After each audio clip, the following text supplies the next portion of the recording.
दोस्तों नमस्कार। आप लोग का बहुत बहुत स्वागत है हमारे चैनल प्राउडली बिहारी पर। आज के इस वीडियो में हम देखने वाले हैं रक्षा प्रौद्योगिकी डिफेंस टेक्नोलॉजी, जो कि NCERT Cosmos publication Mahesh Kumar Barnwal के द्वारा लिखा गया, जो NCERT की सार की बुक है, जो कि सभी परीक्षाओं के लिए बेहद महत्वपूर्ण कलेक्शन है। NCERT के फैक्ट्स को इसमें समाहित किया गया है। तो आज हम रक्षा प्रौद्योगिकी के पूरा क्वेश्चन जो इसमें दिए गए हैं उनको पूरा को कवर कर लेंगे इस वीडियो में।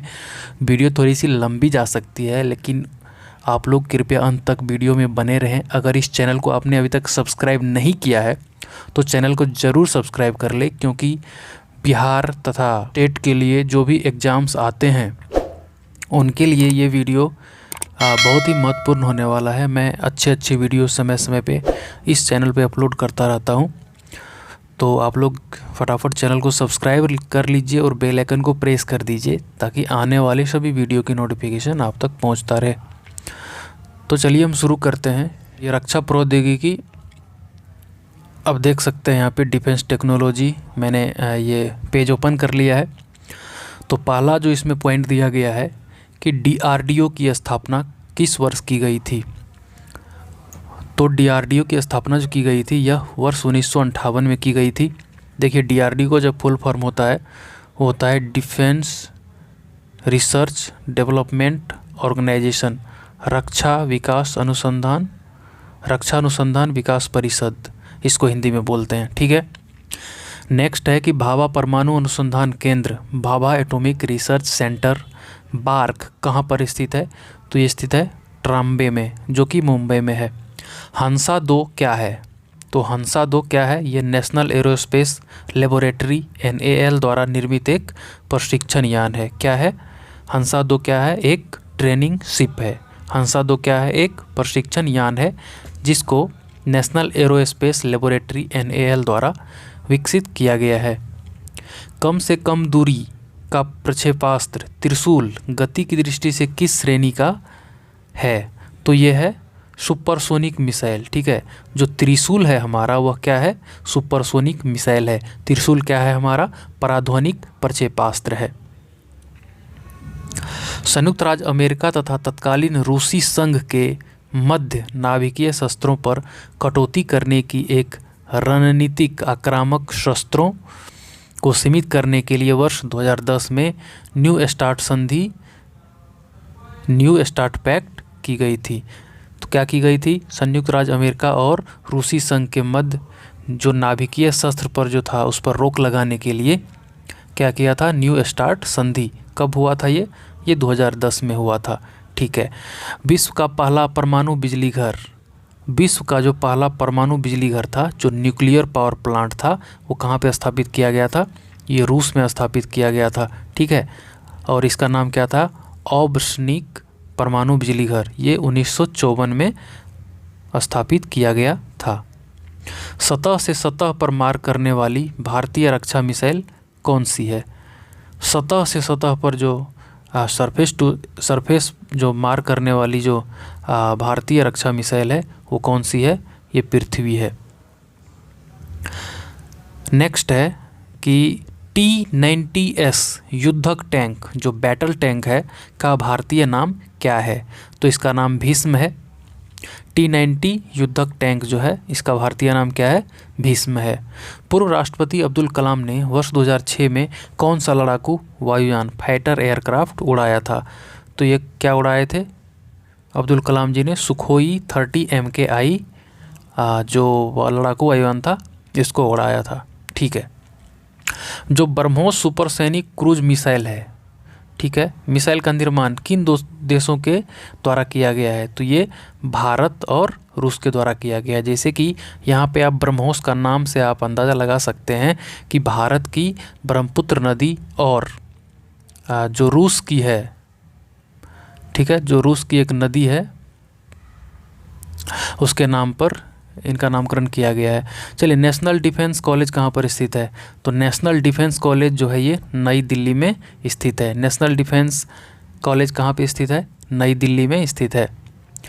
DRDO के द्वारा भारतीय थल एवं वायुसेना के लिए इंद्र नामक रडार विकसित किया गया है। क्या किया गया है? इंद्र नामक जो रडार है वो विकसित किया गया है भारतीय थल और वायुसेना के लिए। किसके द्वारा? तो DRDO के द्वारा। इंद्र क्या है? एक रडार है जो कि भारतीय आर्मी और इंडियन एयरफोर्स के लिए DRDO के द्वारा डिजाइन किया गया एक रडार है। स्वदेश निर्मित पहला तेलवाहक पोत जो ऑयल फ्लीट टैंकर होता है वह कौन सा है? देखिए, तेलवाहक पोत जो हम क्रूड ऑयल मंगाते हैं विदेशों से, जो क्रूड ऑयल कच्चा तेल मंगाते हैं विदेशों से, तो उसका जो टैंकर था, सबसे पहले भारत में जो बना हुआ टैंकर था उसका क्या नाम था? INS शक्ति। उसका क्या नाम था? INS शक्ति। नाग एक टैंकरोधी मिसाइल है जो दागो और भूल जाओ, फायर एंड फॉरगेट के सिद्धांत पर कार्य करती है। नाग क्या है? एक टैंकरोधी मिसाइल है। नाग क्या है? एक टैंकरोधी मिसाइल है जिसको फायर एंड फॉरगेट मतलब दागो और भूल जाओ के सिद्धांत पर कार्य करती है। ठीक है। भारत की लघु दूरी का टैंक प्रतिरोधी एंटी टैंक रेसिस्टेंट जो है उसका क्या नाम है? उनका नाम है नाग।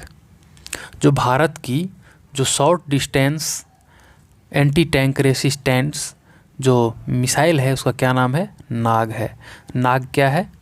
नाग है हमारा जो लघु दूरी मतलब शॉर्ट डिस्टेंस के लिए जो टैंक रोधी प्रक्षेपास्त्र है उसका नाम नाग है।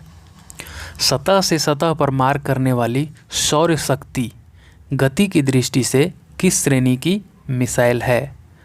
जो सतह से सतह पर मार करती है, जो सरफेस टू सरफेस मार करती है, उसका नाम जो सौर्य है वो गति की दृष्टि से किस श्रेणी की मिसाइल है? तो सौर्य जो है वो हाइपरसोनिक मिसाइल है जो ध्वनि की गति से भी अधिक तेज़ी से चलती है। सौर्य जो है क्या है? सौर्य क्या है? एक हाइपरसोनिक मिसाइल है। हाइपरसोनिक उस गति को बोलते हैं जो गति ध्वनि की गति से भी अधिक वेग से चलती है। ठीक है। जो भारत द्वारा विकसित ICBM है जिसकी मारक क्षमता 2000 किलोमीटर से अधिक है का क्या नाम है? जो हमारा भारत द्वारा विकसित किया गया है ICBM जिसकी मारक क्षमता 2000 किलोमीटर से भी अधिक है उसका नाम क्या है? उसका नाम है अग्नि 2। अंतर महाद्वीपीय बैलिस्टिक मिसाइल जो इंटर कॉन्टिनेंटल बैलिस्टिक मिसाइल होते हैं ICBM होते हैं जिनकी मारक क्षमता क्या है? 2000 किलोमीटर से अधिक है का क्या नाम है? अग्नि 2 नाम है। ठीक है। ICBM का मतलब होता है इंटर कॉन्टिनेंटल बैलिस्टिक मिसाइल, उनका नाम क्या है? अग्नि 2 है और इसकी मारक क्षमता कितनी है? 2000 किलोमीटर से भी अधिक है।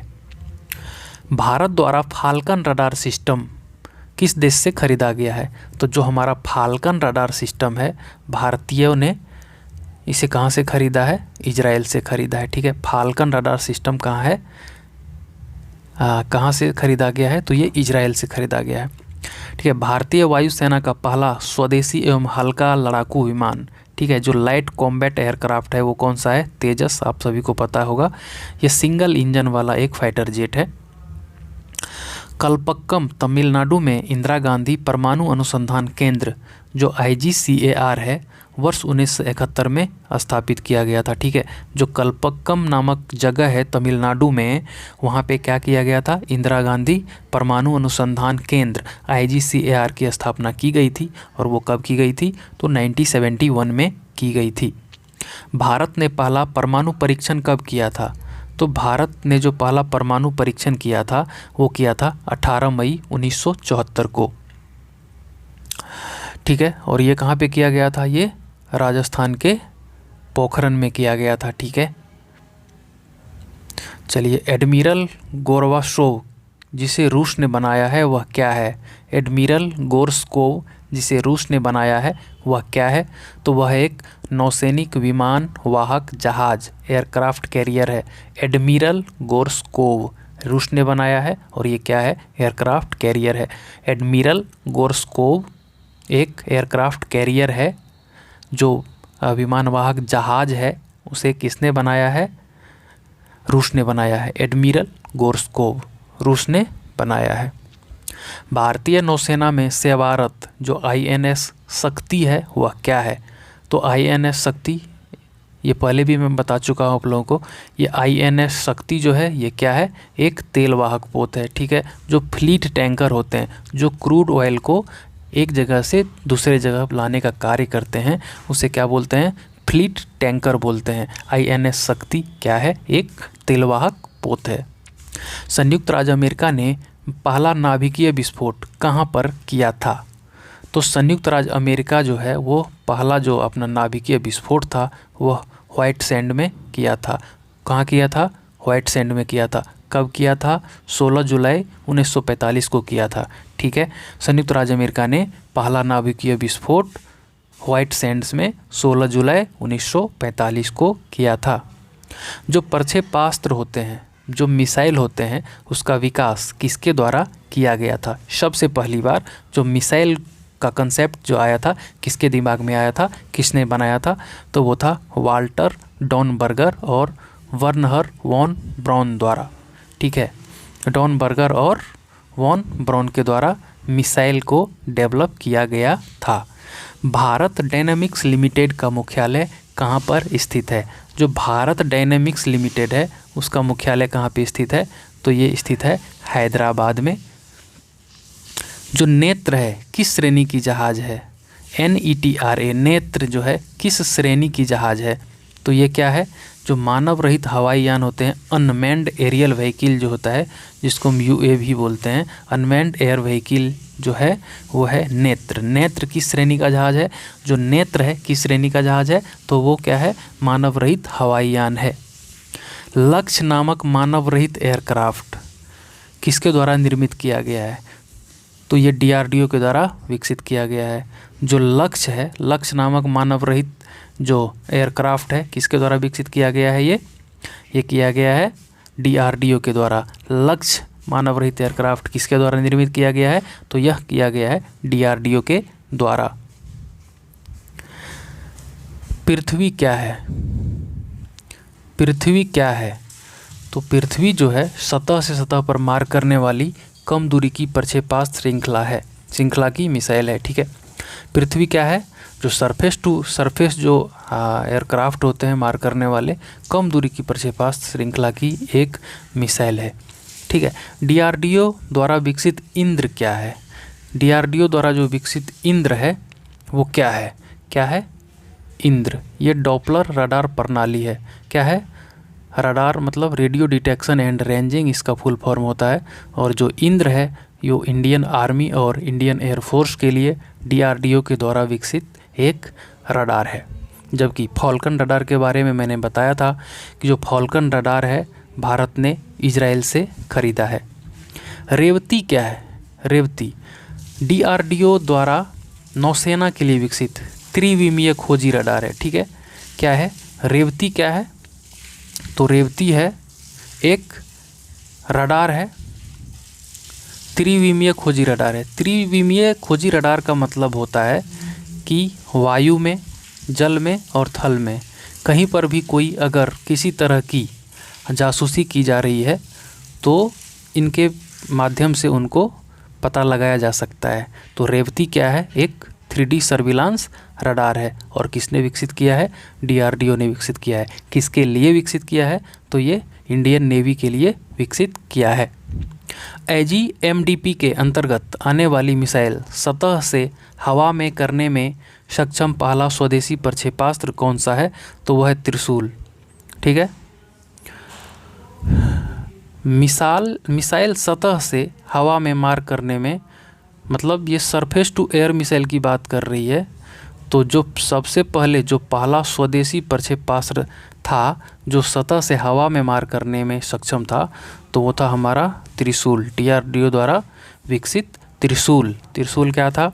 जो सतह से हवा में मार करने में सक्षम करने वाला पहला स्वदेशी प्रक्षेपास्त्र था। ऑपरेशन शक्ति 98 नाम किस अभियान का गुप्त नाम था? तो जो पोखरण में 1998 में परमाणु अभियान हुआ था उसका नाम ऑपरेशन शक्ति 98 था, ठीक है। स्लीनेक्स क्या है? भारत श्रीलंका द्वारा किया गया युद्ध अभ्यास है जो नौसैनिकों के द्वारा किया जाता है। SLINEX क्या है, जैसे कि आप इसमें देख रहे होंगे SLINEX, ठीक है। तो SLINEX का आप अंदाज़ा लगा सकते हैं कि ये श्रीलंका और इंडिया के सैनिक अभ्यास के बारे में बात कर रहा है, ठीक है। लेकिन ये क्या है, नवल एक्सरसाइज है, ठीक है। Sri Lanka India Naval exercise. SLINEX क्या है, भारत और श्रीलंका के द्वारा किया गया संयुक्त नौसैनिक अभ्यास है। चंद्र कक्षीय मिशन सेलिन 1 किस देश से संबंधित है? तो ये सेलिन 1 जो है ये जापान से रिलेटेड है। सेलिन 1 किस देश से संबंधित है? ये जापान से संबंधित है। INS अस्त्रधारिणी क्या है? तो ये टॉर्पीडो प्रमोचन और पुनर्प्राप्ति जलयान है। कहने का मतलब है कि torpedo launch and recovery vessel है। INS अस्त्रधारिणी जो हमारी पनडुब्बी होती है हमारी, उसमें जो टॉर्पीडो जो होते हैं उसमें जो मिसाइल लगे हुए होते हैं उनको हम क्या बोलते हैं? टॉर्पीडो बोलते हैं। तो ये एक सिस्टम है जो कि जो नेवल जो हमारे पनडुब्बी होती है उसमें एक ऐसा सिस्टम है जो कि टॉर्पीडो को लॉन्च करता है, ठीक है। कहाँ पे? जल के अंदर। तो यहाँ पे महत्वपूर्ण तथ्य दिए गए हैं जो लड़ाकू विमान से संबंधित कुछ महत्वपूर्ण तथ्य हैं, इनको हम फटाफट से देख लेते हैं। तो जो हमारा तेजस है, ठीक है, ये तेजस क्या है? ये स्वदेश निर्मित भारत का लाइट कॉम्बैट एयरक्राफ्ट हल्का लड़ाकू विमान है। इसका विकास हिंदुस्तान एरोनॉटिक्स लिमिटेड ने किया है और यह एक बहुउद्देशीय सुपरसोनिक विमान है। सुपरसोनिक का मतलब होता है कि जिसकी गति ध्वनि की गति से भी अधिक हो, उसे हम क्या बोलते हैं? सुपरसोनिक बोलते हैं। जो हवा से हवा और हवा से सतह तथा हवा से समुद्र में मार करने में सक्षम है, ठीक है। तो तेजस एक लाइट कॉम्बैट एयरक्राफ्ट है जिसका निर्माण हिंदुस्तान एरोनॉटिक्स लिमिटेड ने किया है। यह एक हाइपरसोनिक विमान है जो हवा से हवा में, सतह से हवा में, हवा से हवा में, हवा से सतह में और हवा से समुद्र में मार करने में सक्षम है। यह एक सिंगल इंजन वाला एयरक्राफ्ट है। चलिए, राफेल क्या है? तो राफेल जो है बहुउद्देशीय लड़ाकू विमान है जो हवा से सतह पर 600 किलोमीटर तक निशाना साध सकती है। तो राफेल क्या है? एक लड़ाकू विमान है जो हवा से सतह पर 600 किलोमीटर तक निशाना साध सकती है और इसकी जो मारक क्षमता है लगभग 3700 किलोमीटर है। जो राफेल की मारक क्षमता है वो कितनी है? 3700 किलोमीटर है।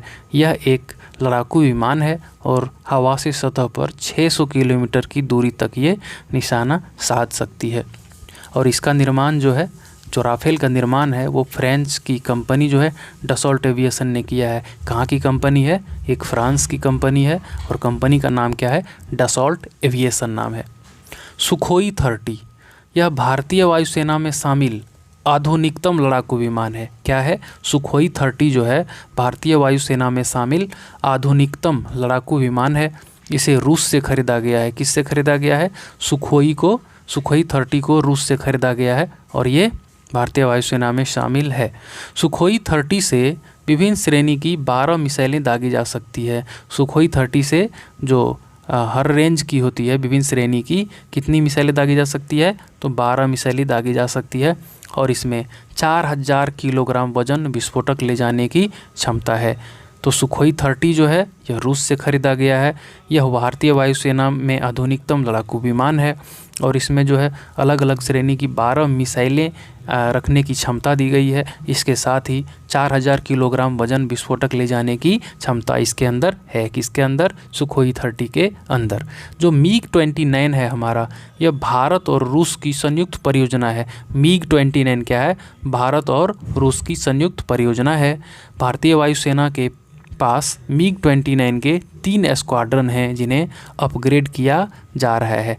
तो MiG-29 क्या है? भारत और रूस की संयुक्त एक परियोजना है और भारतीय वायुसेना के पास MiG-29 के 3 स्क्वाड्रन हैं और जिन्हें क्या किया जा रहा है? अपग्रेड किया जा रहा है। किसकी मदद से किया जा रहा है?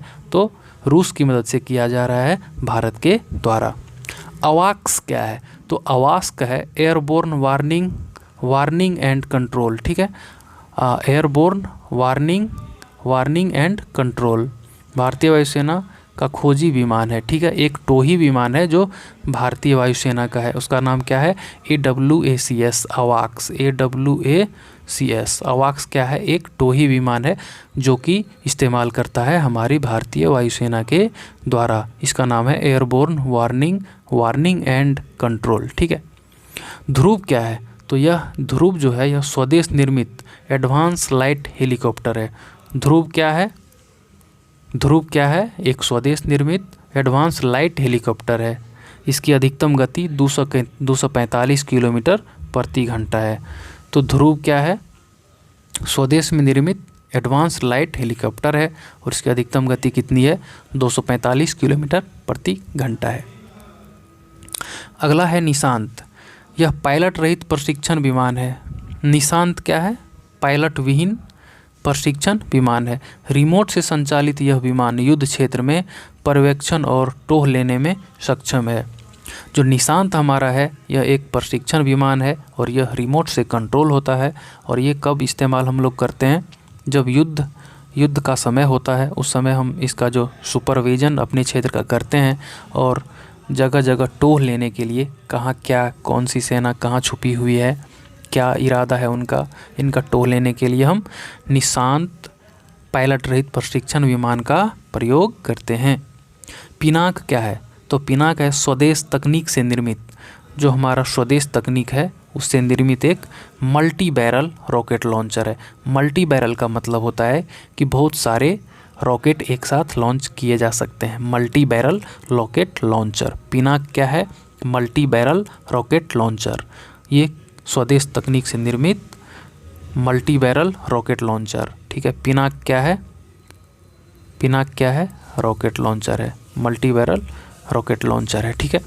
सारथ एक तरह प्रक्षेपास्त्र प्लेटफॉर्म है जिसे आकाश, त्रिशूल व नाग प्रक्षेपास्त्र की तैनाती के लिए विकसित किया गया है। सारथ क्या है, यह एक प्रक्षेपास्त्र प्लेटफॉर्म है जिसे आकाश, त्रिशूल व नाग प्रक्षेपास्त्र की तैनाती के लिए विकसित किया गया है। सारथ क्या है, एक जो हम जहाँ से लॉन्च करते हैं मिसाइल को, वह एक प्लेटफॉर्म है जी जहाँ से आकाश, त्रिशूल, नाग प्रक्षेपास्त्र की तैनाती के लिए विकसित किया गया है। नेक्स्ट है भारत के प्रमुख प्रक्षेपास्त्र। जो भारत में डेवलप किए गए बहुत सारे मिसाइल हैं उनके बारे में, वो किस श्रेणी के हैं और उनका जो महत्वपूर्ण तथ्य है, मतलब कि उनकी मारक क्षमता कितनी है, किसके द्वारा विकसित किया गया है और कब विकसित किया गया है, इसकी जानकारी हम इस चार्ट के माध्यम से देखने वाले हैं। तो जो हमारा प्रक्षेपास्त्र है पृथ्वी के बारे में क्या कह सकते हैं कि ये पृथ्वी जो है ये सतह से सतह, सरफेस टू सरफेस पर मार करने वाली कम दूरी की मिसाइल है, ठीक है। 300 किलोमीटर इनकी मारक क्षमता है, ठीक है। चलो सॉरी, ये 300 किलोमीटर नहीं, इनकी जो मारक क्षमता है वो 150 किलोमीटर है और ये थल सेना में शामिल किया गया है। पृथ्वी को, ठीक है। जो पृथ्वी 1 है इनकी मारक क्षमता 150 किलोमीटर है और थल सेना में शामिल है। पृथ्वी 2 की मारक क्षमता जो है 250 किलोमीटर है और यह वायुसेना में शामिल है, जबकि पृथ्वी 3 की मारक क्षमता 350 किलोमीटर है जो नौसेना में शामिल है। तो जो हमारा पृथ्वी 1 है वो 150 किलोमीटर इनकी मारक क्षमता है और वो इंडियन आर्मी में थल सेना में शामिल किया गया है, जबकि पृथ्वी 2 की मारक क्षमता 250 किलोमीटर है और इसे वायुसेना में शामिल किया गया है। पृथ्वी 3 मारक क्षमता 350 किलोमीटर है जो नौसेना में शामिल किया गया है। पृथ्वी मिसाइल का प्रथम जो परीक्षण हुआ था वो फरवरी 1988 में कहाँ पे हुआ था, चांदीपुर परीक्षण रेंज से किया गया था, ठीक है। तो पृथ्वी की जो ये तीनों जो यहाँ पे सीरीज है, पृथ्वी की जो तीनों संस्करण है वो पहला किसके लिए है, वो इंडियन आर्मी के लिए है 150 किलोमीटर मारक क्षमता। पृथ्वी 2 जो है वो एयरफोर्स के लिए 250 किलोमीटर मारक क्षमता, जबकि पृथ्वी 3 की मारक क्षमता 350 किलोमीटर है और वो नौसेना में शामिल है। पृथ्वी मिसाइल का जो सबसे पहला परीक्षण किया गया था वह ओडिशा में किया गया था, चांदीपुर एकीकृत रेंज से, और वो कब किया गया था, 1988 में किया गया था। पृथ्वी का जो सबसे पहला परीक्षण किया गया था वो कब किया गया था, 1988 में किया गया था, ठीक है। त्रिशूल जो सतह से हवा में मार करने वाली मिसाइल है। जो त्रिशूल है वो सतह से हवा में मार करने वाली मिसाइल है। त्रिशूल का प्रथम परीक्षण जो 28 दिसंबर 1996 को किया गया था। कब किया गया था? 28 दिसंबर 1996 को किया गया था। और त्रिशूल की जो मारक क्षमता है वो 500 मीटर से 900 किलोमीटर तक है। ठीक है, कब है, कितना है? 500 किलोमीटर से 900 किलोमीटर के बीच इसकी मारक क्षमता है। किसकी? त्रिशूल की। और ये क्या है? ये सतह से हवा में मार करने वाली मिसाइल है। जो आकाश है हमारा, आकाश है सतह से हवा, सरफेस टू एयर में मार करने वाली मध्यम दूरी की बैलिस्टिक मिसाइल है। क्या है? आकाश जो है सरफेस टू एयर मिसाइल है और ये मध्यम दूरी की बैलिस्टिक मिसाइल है। चलिए, जो नाग है हमारा, नाग है क्या है? वो एंटी टैंक गाइडेड मिसाइल है। कहने का मतलब है कि जो टैंक रोधी नाग है एक टैंक रोधी मिसाइल है जो कि जीपीएस गाइडेड होता है। ठीक है, ये निर्देशित मिसाइल होता है। एक बार जो है नेविगेशन इसमें फीड कर दिया जाता है कि कहाँ पे किस चीज़ को हमको नुकसान पहुँचाना है। उनका जो है लोकेशन इसमें सेट किया जाता है, इसको गाइड कर दिया जाता है। और नाग जो है टैंकरोधी मिसाइल है और इनकी मारक क्षमता 4 किलोमीटर है।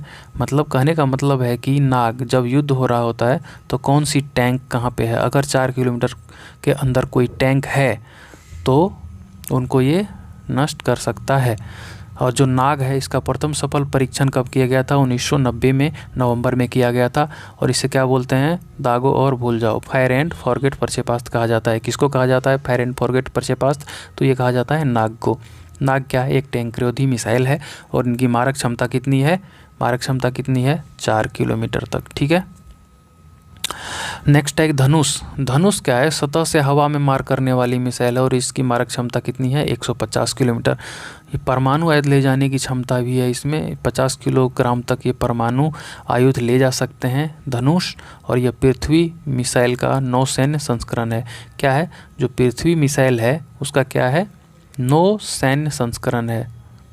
चलिए, अस्त्र है हवा से हवा, एयर टू एयर में मार करने वाला मध्यम दूरी की मिसाइल है। अस्त्र जो है हवा से हवा में मार करने वाली मध्यम दूरी की मिसाइल है और इसकी मारक क्षमता कितनी है? 10 से 25 किलोमीटर है। यह स्वदेशी तकनीक से निर्मित भारत का प्रथम मिसाइल है। ठीक है, जो हवा से हवा में मार करने वाली प्रथम स्वदेशी तकनीक से निर्मित जो मिसाइल है उसका नाम अस्त्र है और इसकी जो मारक क्षमता है कितनी है? 10 से 25 किलोमीटर है। जो अस्त्र की मारक क्षमता है वो कितनी है? 10 से 25 किलोमीटर। नेक्स्ट है ब्रह्मोस। ब्रह्मोस क्या है? सतह से हवा, सरफेस टू एयर में मार करने वाली मध्यम दूरी की सुपरसोनिक क्रूज मिसाइल है और उनकी मारक क्षमता कितनी है? 290 किलोमीटर है। ब्रह्मोस क्या है? परमाणु आयुध ले जाने की क्षमता भी है इसमें, 200 से 300 किलोग्राम तक परमाणु आयुध ले जा सकते हैं। यह भारत और रूस की संयुक्त परियोजना से विकसित प्रक्षेपास्त्र है। इसका ब्रह्मोस नाम की ब्रह्मपुत्र नदी के ब्राह और रूस की मोस्कवा नदी के MOS से मिला है। ठीक है, तो ब्रह्मोस क्या है? एक सुपरसोनिक क्रूज मिसाइल है और ये इनकी मारक क्षमता 290 किलोमीटर है। क्रूज मिसाइल का मतलब होता है कि जो कि काफ़ी नीचे से होकर जाते हैं, जो कि रडार से बच सकते हैं। ठीक है, जो क्रूज मिसाइल होता है वो क्या होता है? काफ़ी नीचे से, काफ़ी ऊंचाई से नहीं, काफ़ी नीचे से ये गति करते हैं और ये इस कारण ये रडार से बचने में भी सक्षम है। तो ब्रह्मोस क्या है? सरफेस टू एयर मार करने वाली मध्यम दूरी की सुपरसोनिक क्रूज मिसाइल है और इसकी मारक क्षमता कितनी है? 290 किलोमीटर है और ये परमाणु आयुध भी ले जा सकते हैं, ये 200 से 300 किलोग्राम तक के। और भारत और रूस की संयुक्त परियोजना से निर्मित यह ब्रह्मोस ब्रह्मपुत्र के बराह और रूस के मोस्कवा से लिया गया है, इसी कारण इसका नाम क्या है? ब्रह्मोस। इसका प्रथम सफल परीक्षण जून 2001 में किया गया था। जो ब्रह्मोस है उसका सफल परीक्षण जो पहली बार किया गया था वो जून 2001 में किया गया था। चलिए, Sagarika submarine launch ballistic missile. जो सागरिका नाम की है, एक सबमरीन लॉन्च बैलिस्टिक मिसाइल है। ठीक है, इसका जो पहला परीक्षण है समुद्र के भीतर फरवरी 2018 में किया गया था। यह परंपरागत एवं परमाणु दोनों प्रकार के आयुध ले जाने में सक्षम है। तो क्या है, सागरिका एक सबमरीन है जिससे बैलिस्टिक मिसाइल लॉन्च किया जा सकता है और इसका पहला सफल परीक्षण जो है समुद्र के भीतर फरवरी 2018 में किया गया था। यह परंपरागत और परमाणु दोनों प्रकार के आयुध को ले जाने में सक्षम है। जो हमारा प्रद्युम्न है, तो प्रद्युम्न क्या है, जो सरफेस टू एयर जो मार करने वाली कम दूरी का जो है इंटरसेप्टर मिसाइल है। पृथ्वी एयर डिफेंस, ठीक है, पृथ्वी एयर डिफेंस PAD का दूसरा नाम है, ठीक है, प्रद्युम्न, ठीक है। प्रद्युम्न जो है सतह से हवा में, सरफेस टू एयर में मार करने वाली कम दूरी की इंटरसेप्टर मिसाइल है। यह पृथ्वी एयर डिफेंस, जो पृथ्वी एयर डिफेंस का दूसरा नाम है। जो हमारा शौर्य है, सतह से हवा में मार करने वाली प्रथम मध्यम दूरी की मिसाइल है। मतलब जो सतह से हवा में सरफेस टू एयर जो मार करने वाली जो मध्यम दूरी की मिसाइल है उसका नाम शौर्य है। क्या है, सतह से हवा में। इनकी मारक क्षमता कितनी है, 600 किलोमीटर है। और इसका जो पहला सफल परीक्षण किया गया था वह 12 नवंबर 2008 को किया गया था। जल के भीतर छोड़ी जाने वाली सागरिका मिसाइल का थल संस्करण है। जो सागरिका मिसाइल सागरिका मिसाइल जो था, इनका थल संस्करण कौन है, शौर्य है। अगला है युद्धक टैंक। इसके बारे में महत्वपूर्ण तथ्य हम जानते हैं कि युद्धक टैंक जो है उनका क्या नाम है और उनसे जुड़े हुए महत्वपूर्ण तथ्य, जैसे किसने विकसित किया है, पहली बार इसका परीक्षण कब किया गया था, इनकी जो क्षमता है आयुध ले जाने की वो कितनी है और इसकी क्या खास विशेषताएं हैं, सबके बारे में जानेंगे। तो युद्धक टैंक है, जो अर्जुन है हमारा, वो एक युद्धक टैंक है। जो स्वदेशी तकनीक से युक्त इस टैंक का विकास किसने किया है, DRDO ने किया है। और इसकी भेदन क्षमता जो है 25 किलोमीटर तथा अधिकतम जो है गति 75 किलोमीटर प्रति घंटा है। रात में भी कार्य करने में सक्षम तथा जवानों को विषाक्त गैस व विकिरण से सुरक्षित रखना अर्जुन टैंक की मुख्य विशेषता है। तो युद्धक टैंक है, इसका नाम है अर्जुन। इसको जो विकसित किया है वो DRDO ने विकसित किया है और इसकी जो भेदन क्षमता है वो 25 किलोमीटर है और जो इनकी अधिकतम जो मैक्सिमम स्पीड है वो 75 किलोमीटर प्रति घंटा की है। और ये रात में भी कार्य करने में सक्षम है और जवान को जो रेडिएशन और जो भी जहरीली गैस होता है उनसे ये क्या करते हैं, उन्हें बचाने का काम करते हैं। ये खास विशेषता है अर्जुन टैंक की। जो भीष्म T90S है, जो भीष्म T90S है एक युद्धक टैंक है।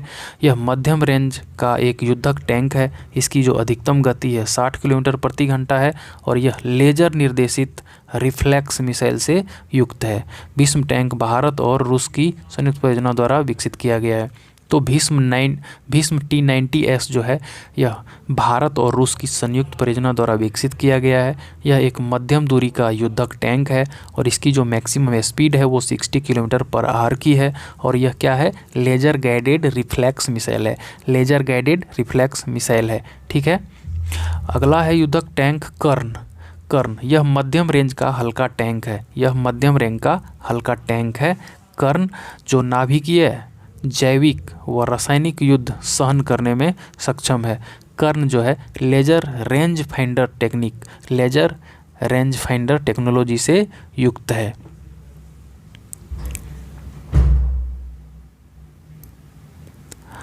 प्रमुख अनुसंधान संस्थान एवं उनके मुख्यालय जो भारत में स्थित हैं उनके बारे में हम देख लेते हैं, जो कि रक्षा और टेक्नोलॉजी से रिलेटेड है।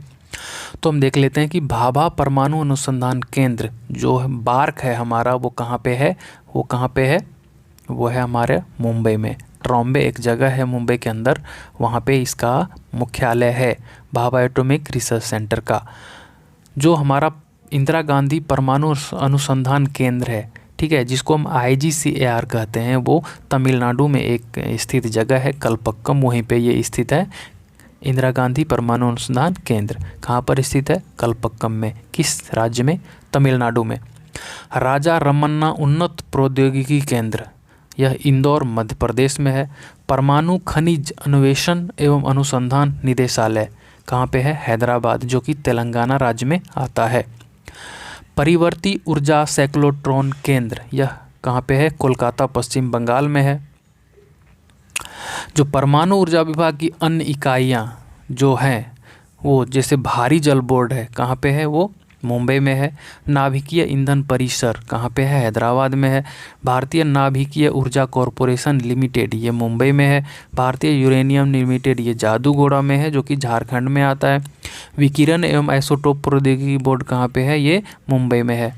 ठीक है, यहाँ पे कुछ संस्थान दिए गए हैं, उनके मुख्यालय दिए गए हैं। जैसे भारत इलेक्ट्रॉनिक्स लिमिटेड जो हमारा BEL है, उसका जो मुख्यालय है वो बेंगलोर में है। हिंदुस्तान एरोनॉटिक्स लिमिटेड ये भी बेंगलोर में इसका मुख्यालय है। भारत डायनामिक्स लिमिटेड इनका मुख्यालय हैदराबाद में है। मिश्र धातु निगम लिमिटेड इनका भी मुख्यालय हैदराबाद में है।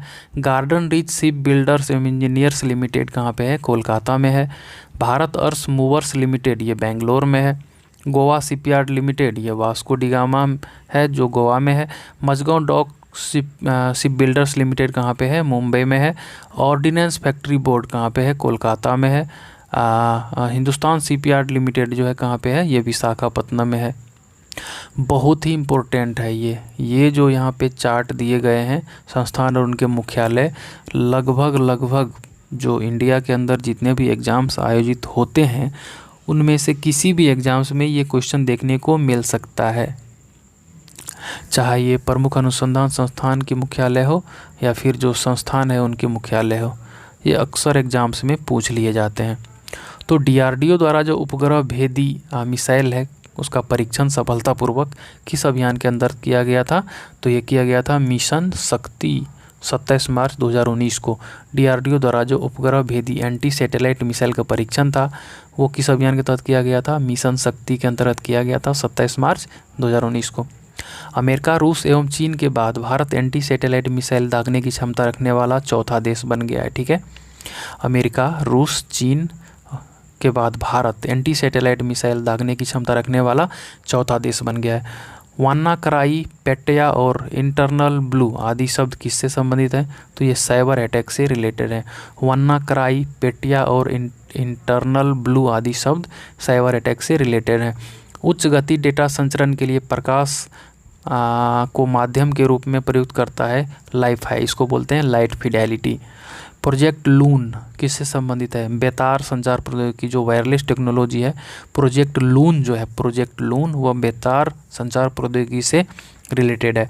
भारत में गूगल की निःशुल्क सार्वजनिक वाईफाई सेवा प्रदान करने वाला पहला रेलवे स्टेशन कौन सा था? Mumbai central railway station. Ransomware क्या है? एक प्रकार का क्या है? मालवेयर है। मालवेयर ऐसा कंप्यूटर प्रोग्राम होता है जो किसी कंप्यूटर, सर्वर, नेटवर्क तथा क्लाइंट को हानि पहुंचाने के लिए डिजाइन किया जाता है। तो रैंसमवेयर क्या है? एक मालवेयर है। नेक्स्ट है कि सेंसर युक्त अर्थ संवर्धित वस्तुओं का नेटवर्क जो डेटा का आदान प्रदान कर सकता है क्या कहलाता है? Internet of things. क्या बोलता है? IoT बोला जाता है। नैनो टेक्नोलॉजी शब्द का प्रयोग सर्वप्रथम किसने किया था? ये किया था नोरियो तानीगुची। नोरियो तानीगुची, नैनो टेक्नोलॉजी का शब्द का सर्वप्रथम प्रयोग नोरियो तानीगुची ने किया था।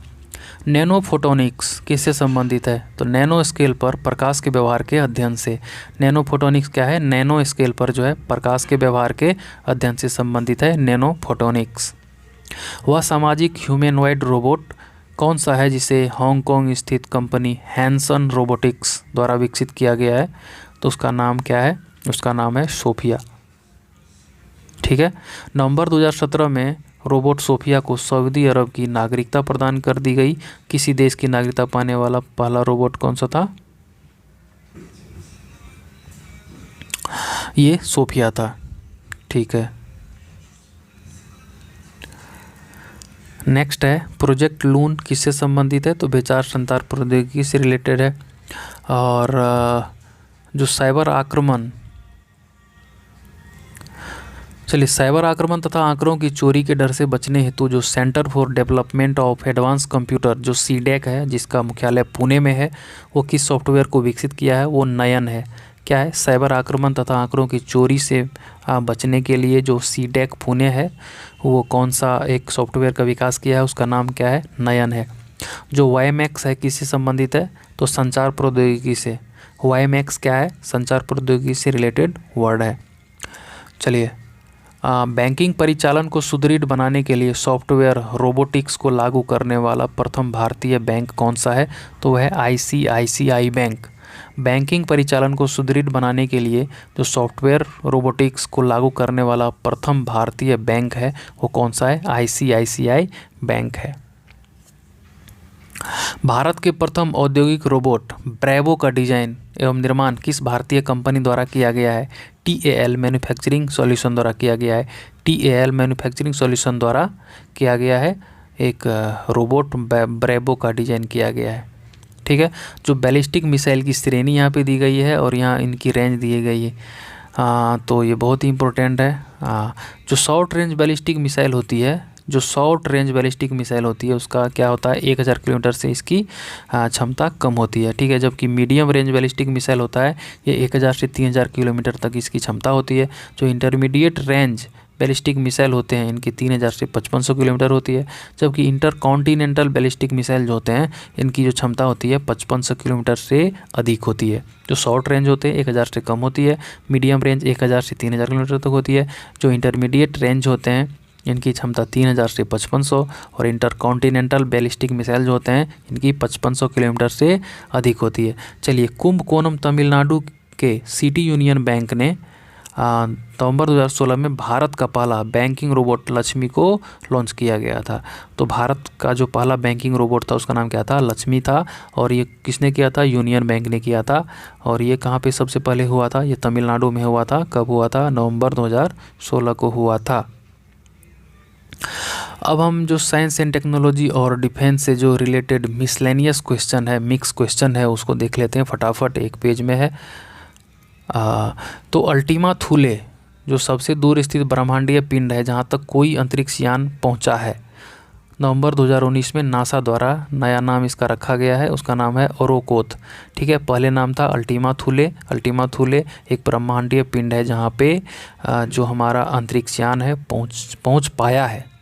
ठीक है, तो अल्टीमा थूले का अब नाम क्या हो गया है? ओरोकोथ नाम हो गया है। जो प्रमुख जो हमारा नेविगेशन सिस्टम है, जो नौवहन प्रणाली है, उनके जो खोजकर्ता जो विकसित करता देश हैं उनका नाम यहाँ पे है। जैसे जीपीएस जो होता है ग्लोबल पोजिशनिंग सिस्टम, ये अमेरिका की सेना के लिए उपयोग किया गया था। सबसे पहले अमेरिका ने इसे बनाया था सेकेंड वर्ल्ड वार के टाइम पे। ठीक है, जबकि कंपास नेविगेशन प्रणाली जो है ये चीन ने बनाया था। ठीक, गैलीलियो पोजिशनिंग प्रणाली ये यूरोपियन यूनियन ने बनाया था। जबकि ग्लोनास नेविगेशन प्रणाली किसने बनाया था? रूस ने। जीपीएस अमेरिका, कंपास चीन, गैलीलियो यूरोपियन यूनियन और ग्लोनास जो है वो रूस ने डेवलप किया था। भारतीय अंतरिक्ष अनुसंधान संस्थान के वर्तमान अध्यक्ष जो हैं कौन है? वो के सिवन है। जबकि इसरो के जबकि डीआरडीओ को कहने डीआरडीओ के जो चेयरमैन हैं वो जी सतीश रेड्डी हैं। इसरो द्वारा निर्मित सबसे बड़ा एवं सबसे वजनी संचार उपग्रह का नाम GSAT-11 है। नासा ने किस ग्रह के अध्ययन के लिए इनसाइट मिशन का प्रक्षेपण किया है? तो ये नासा ने इनसाइट मिशन का प्रक्षेपण किसके लिए किया है? मंगल ग्रह के लिए। भारत के पहले प्रस्तावित मानव युक्त अंतरिक्ष मिशन का नाम क्या है? इनका नाम है गगनयान। ठीक है, चंद्रयान 2 कब प्रक्षेपित किया गया? तो ये किया गया था 22 जुलाई 2019 को। चंद्रयान 2 के लैंडर का नाम जो था विक्रम था, जबकि रोवर का नाम प्रज्ञान था। पृथ्वी और सूर्य का गुरुत्व संतुलन बिंदु जो ग्रेविटी बैलेंस पॉइंट है वो क्या है? लॉन्ग रेंज पॉइंट है। पृथ्वी और सूर्य का जो गुरुत्व संतुलन बिंदु है उनका नाम लॉन्ग रेंज पॉइंट है। चंद्रमा पर उतरने वाला पहला मानव युक्त अंतरिक्ष मॉड्यूल जो था इसका नाम था ईगल। चंद्रमा पर उतरने वाला जो पहला मानव युक्त अंतरिक्ष मॉड्यूल था उसका नाम क्या था?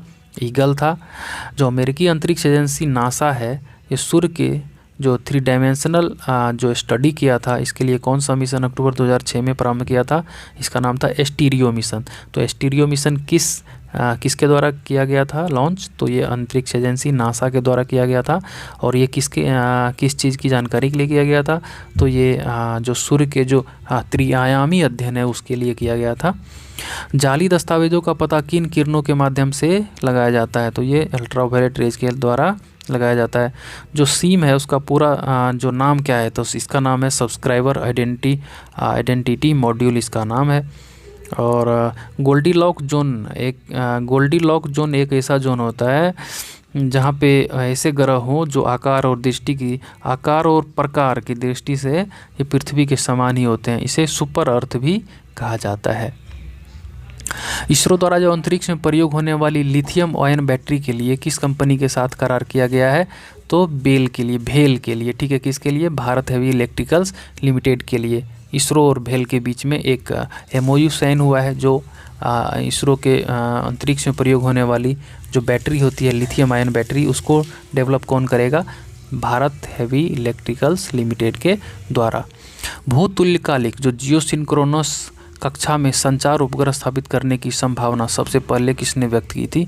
तो आर्थर सी क्लॉक। जो जियोसिंक्रोनस कक्षा में संचार उपग्रह को स्थापित करने की संभावना का पता सबसे पहले कौन लगाया था? तो ये थे आर्थर सी क्लॉक। क्रायोजेनिक ताप से आशय किस ताप से है? तो जो -150 डिग्री सेंटीग्रेड से कम ताप होते हैं उसको हम क्या बोलते हैं? क्रायोजेनिक ताप बोलते हैं। और इसका यूज कहाँ पे किया जाता है? जो क्रायोजेनिक जो जेट होते हैं हमारे, उनमें इस टेक्नोलॉजी का यूज किया जाता है। जो भारत के प्रमुख स्तंभ कोशिका अनुसंधान केंद्र हैं, जो stem cell research centre India के अंदर हैं, उसके बारे में यहाँ पे दिया गया है, तो इसको भी देख लेते हैं। भारत के प्रमुख स्तंभ कोशिका अनुसंधान केंद्र national centre for biological sciences NCBS जो है बेंगलोर में है, जबकि national centre for cell science ये कहाँ पे है? पुणे में है। International centre for stem cells ये पुणे में है। Centre for stem cell sciences ये हैदराबाद में है। स्कूल ऑफ रीजनरेटिव मेडिसिन कहाँ पे है? कर्नाटक में है। और LV प्रसाद आई इंस्टीट्यूट कहाँ पे है? ये हैदराबाद में है। किस वायरलेस तकनीक के अंतर्गत दो उपकरणों को एक छोटी रेंज में लाकर 4 सेंटीमीटर रेडियो संचार स्थापित किया जाता है? तो निकट क्षेत्र संचार, इसको NFC बोलते हैं, NFC बोलते हैं, ठीक है। NFC के लिए जो रेंज है वो कितना? 4 सेंटीमीटर होना चाहिए। रेडियो संचार होता है ये। और NFC जैसे पेमेंट वगैरह हम लोग करते हैं ATM कार्ड वगैरह से, उनमें एक चिप लगी होती है, क्या? NFC चिप लगी हुई होती है। अगर आप जियो मोबाइल एक आता है ना, वो 700-800 का, तो उसको देखेंगे तो वहाँ पे NFC का वहाँ पे भी एंटीना लगा हुआ रहता है, आप देख सकते हैं। किस एप्लीकेशन के माध्यम से भौतिक जगत की वस्तुओं को कंप्यूटर जनित 3D मॉडल को एनिमेशन वीडियो के द्वारा संवर्धित किया गया है? तो यह है साकार ऐप। किस एप्लीकेशन के द्वारा? तो साकार एप्लीकेशन के द्वारा किसको किया गया है? जो कंप्यूटर जनित 3D मॉडल एनिमेशन वीडियो होता है उसका हम क्या कहते हैं? साकार ऐप के थ्रू हम कर सकते हैं उसका डिजाइन। तो भूस्थैतिक कक्षा जो जियो स्टेशनरी ऑर्बिट होते हैं पृथ्वी से लगभग कितनी ऊंचाई पर होते हैं? तो ये 36,000 किलोमीटर की ऊंचाई पर होते हैं। जो भूस्थैतिक कक्षा होते हैं, जो जियो स्टेशनरी ऑर्बिट होते हैं, वो पृथ्वी से लगभग कितनी ऊंचाई पर स्थित होते हैं? 36,000 किलोमीटर की ऊंचाई पर स्थित होते हैं। कौन सा भारतीय उपग्रह एक ही समय में ultraviolet optical low and high energy x ray wave band पर ब्रह्मांड की निगरानी करने में सक्षम है? तो इसका नाम है एस्ट्रोसैट। कौन सा भारतीय उपग्रह एक ही समय में अल्ट्रावायलेट के साथ साथ optical low and high energy x ray wave band पर ब्रह्मांड की निगरानी करने में सक्षम है? तो उसका नाम क्या है? एस्ट्रोसैट। तो आज का सेशन होता है यहीं पर ख़त्म। उम्मीद करता हूँ कि आप इस सेशन को एंड तक देख रहे होंगे और ये बहुत ही ज़बरदस्त कलेक्शन है। कोई भी एग्ज़ाम हो, चाहे BPSC हो, चाहे बिहार दरोगा हो, बिहार पुलिस हो, झारखंड के एग्ज़ाम हो, UP के एग्ज़ाम हो, MP के एग्ज़ाम हो, राजस्थान के एग्ज़ाम हो, या वेस्ट बंगाल या फिर दिल्ली के कहीं के भी एग्ज़ाम हो, तो सब के लिए बहुत ही ज़बरदस्त सेशन था ये NCERT का सार संग्रह जो कलेक्ट किया गया है महेश बर्नवाल जो कि एक IAS हैं उनके द्वारा। तो उम्मीद करता हूँ कि आप लोगों के लिए बहुत ही ज़बरदस्त साबित होगा या आने वाले परीक्षाओं में। दोस्तों एक ही गुजारिश है आपसे कि हमारे चैनल को सब्सक्राइब कर लीजिए और बेल आइकन को प्रेस कर दीजिए और अधिक से अधिक लोगों को इस वीडियो को शेयर करें ताकि आपके दोस्त भी इस वीडियो का आनंद ले सके और आने वाले सभी एग्ज़ाम्स में आपके लिए भी काफ़ी अच्छा साबित हो सके। बहुत बहुत धन्यवाद।